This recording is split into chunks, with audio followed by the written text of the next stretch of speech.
আসসালামু আলাইকুম। এখন শুনবেন সংবাদ শিরোনাম। বৈরী আবহাওয়ার প্রভাব রাজধানীর পশুর হাটে দুপুরের পর বেচাকেনা বেড়েছে কয়েক গুণ, পড়তির দিকে বড় গরুর দাম।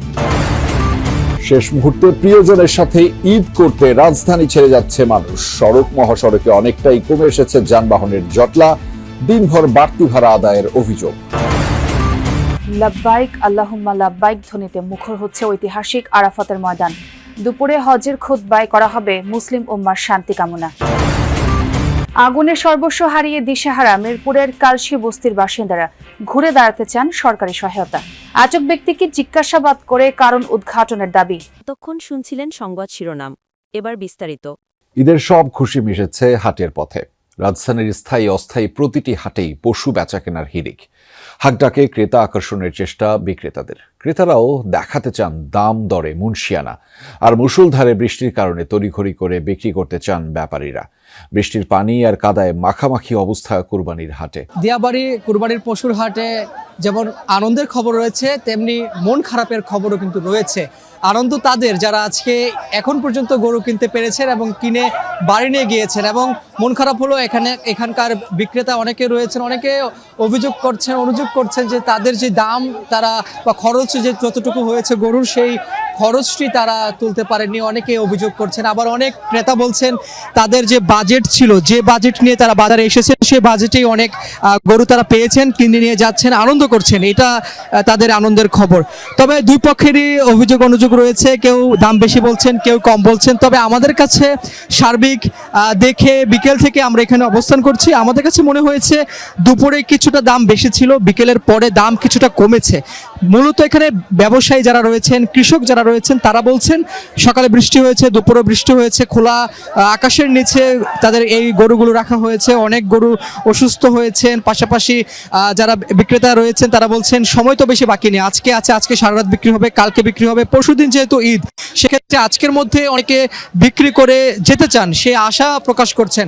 আমরা দেখছি দীর্ঘ সারি গরু সবগুলো বিক্রি হয়ে গিয়েছে এখানকার, তারা একে একে ধরে ধরে নিয়ে যাচ্ছেন। এইখানকার মানুষের এত চাপ যে গরু কিনে যে তারা স্বস্তি নিয়ে যাবেন, সেই বিষয়টিও কিন্তু আমরা দেখছি ভোগান্তি রয়েছে, কারণ বৃষ্টি হয়েছে। তবে এখানকার অনেক ক্রেতা বলছেন যে গরু তারা অন্য হাটে গেলে কিছুটা কম দামে পেতেন, আবার অনেকে বলছেন যে এইখানে এসে তারা কম পেয়েছেন, অর্থাৎ মিশ্র একটি প্রতিক্রিয়া রয়েছে।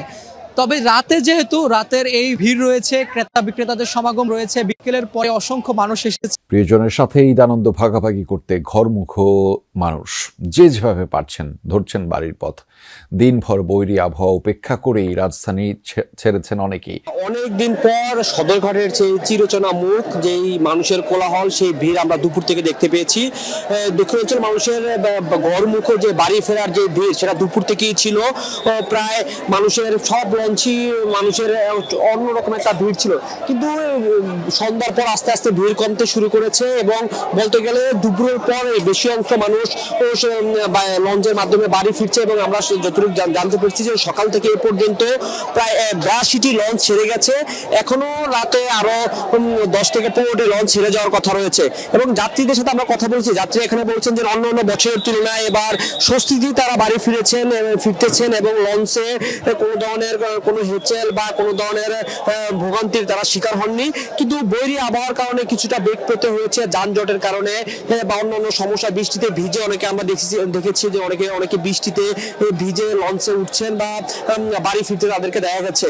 এবং তারা বলছেন যে বৈরী আবহাওয়া ছাড়া অন্য বছরের তুলনায় এবার খুব স্বস্তিতেই তারা বাড়ি ফিরছেন, এবং কোনো ধরনের দুর্ঘটনা ছাড়াই তারা দুর্ঘটনার সম্মুখীন হওয়া ছাড়া এবার তারা ঈদে বাড়ি ফিরছেন। এবং বিএডব্লিউডির পক্ষ থেকে আইন শৃঙ্খলা বাহিনী সবাই নজরদারিতে রয়েছেন, এবং তারা বলছেন যে কোনোভাবেই কোনো ধরনের যেন অপ্রীতিকর ঘটনা না ঘটে, সেই ব্যাপারটা তারা সর্বোচ্চ নজর দিচ্ছেন। এবং তারা বলছেন যে বাড়তি ভাড়া না নিতে পারে সেই বিষয়টি তারা খেয়াল করছেন, এবং প্রত্যেকটি লঞ্চ সময় মতো ছেড়ে যাওয়ার জন্য তারা তদারকি করছেন। এবং তারা বলছেন যে কোনো যাত্রী বোঝাই করে বা ছাদে কোনো যাত্রী নিয়ে লঞ্চে না যেতে পারে, সেই বিষয়টা তারা বিশেষভাবে তারা দেখছেন। এবং আমরা যাত্রীদের সাথে কথা বলে যাত্রীরা বলছেন যে অন্যান্য বছরে যে ভাড়া নিয়ে যে একটা সমস্যা ছিল বা সদরঘাটের যে একটা দূরত্ব ছিল হকার সহ অন্যান্য হকার ডাম্পিং এ বেগ পেতে হয় ফায়ার সার্ভিসের কর্মীদের। অপার সৌন্দর্যের আধার বিশ্ব ঐতিহ্যের সুন্দরবন। এই বনই হাজারো মানুষের জীবন জীবিকার একমাত্র আশ্রয়স্থল, কিন্তু সেই সুন্দরবনই এখন অনেকের কাছে আতঙ্কের। খুলনার কয়রা উপজেলার মহেশ্বরীপুর গ্রামের মানুষের জীবন যেন থমকে আছে এখানে, কারণ সুন্দরবনের বনদস্যুদের কাছে কার্যত জিম্মি তারা। বনে মধু, গোলপাতা সংগ্রহ কিংবা মাছ কাঁকড়া ধরতে গেলে দিতে হয় চাঁদা, ঢুকতে গেলে লাগে অনুমতি। কখনো মুক্তিপণ, কখনো মারধর, আবার কখনো গুলিতে ঝরে যাচ্ছে মানুষের স্বপ্ন আর জীবিকা। এ যেন আরেক জঙ্গল সলিমপুর। ভয় আর নীরবতার এক জনপদে গিয়ে মানুষের বেঁচে থাকার সেই নির্মম গল্প নিয়ে ফিরেছেন কয়রার মহেশ্বরীপুর গ্রামের আজমসানা। পাশ দিয়ে বয়ে গেছে কয়রা নদী, অন্য পাশে সুন্দরবন। এই বনই আজমসানার জীবিকার প্রধান উৎস। গ্রামের প্রায় 90% মানুষই জীবিকা নির্বাহ করেন মাছ কাঁকড়া ধরে এবং মধু গোলপাতা আহরণ করে। নৌকা, নদী আর প্রাকৃতিক পরিবেশ দেখে মনে হতেই পারে এখানকার মানুষ খুব সুখেই আছেন, কিন্তু এই নীরবতার আড়ালে লুকিয়ে আছে আতঙ্ক, ভয় আর দীর্ঘশ্বাস। নদীর পানিতে নামার আগেই চাঁদা দিতে হয় কমপক্ষে 3টি বাহিনীকে, না দিলে অপহরণ, নির্যাতন, এমনকি মৃত্যুর ভয়ও আছে। জলে কুমির, ডাঙ্গায় বাঘ, এই বাস্তবতা সঙ্গী করেই জীবিকার খোঁজে বনে যান বনজীবীরা। কিন্তু বাঘ কুমিরের চেয়েও বড় আতঙ্ক এখন বনদস্যু। স্থানীয়দের ভাষ্য, দস্যুদের হাতে পড়লে বিকাশ খরচ সহ একজনের মুক্তিপণ গুনতে হয় 20,400 টাকা। মুক্তিপণ না দেওয়ার খেসারত বয়ে বেড়াচ্ছেন হান্নান সর্দার। তার পায়ে গুলি করে বনের মধ্যেই ফেলে রেখে যায় দস্যুরা। পরবর্তীতে হান্নান সর্দারের একটি পা হাঁটুর নিচ থেকে কেটে বাদ দিতে হয়েছে। অনুসন্ধানে জানা গেছে বর্তমানে সুন্দরবনে 8-10টির বেশি বনদস্যু বাহিনী রয়েছে। এর মধ্যে অন্তত 3টিতে 25 জনেরও বেশি সদস্য রয়েছেন মহেশ্বরীপুর গ্রামের যুবকরা। দুর্ধর্ষ দুলাভাই বাহিনীর প্রধান Rabiul Islam, second in command Afzal Hossain সহ 18 সদস্যের 16 জনই এই গ্রামের। বড় জাহাঙ্গীর বাহিনীতে আছেন আরো অন্তত 4 জন। এই গ্রামেরই আলামিন নামের একজন নিজের নামে আরেকটি বাহিনী গড়ে তুললেও তিনি নিখোঁজ হওয়ার পর বাহিনীর সদস্যরা ছড়িয়ে পড়েন অন্য বাহিনীতে। গ্রামবাসীর অভিযোগ, বনদস্যুদের অবস্থান, চলাচল, এমনকি কারা তাদের সহযোগিতা করছে, এসব তথ্য আইনশৃঙ্খলা বাহিনীর জানা, কিন্তু প্রতিকার নেই।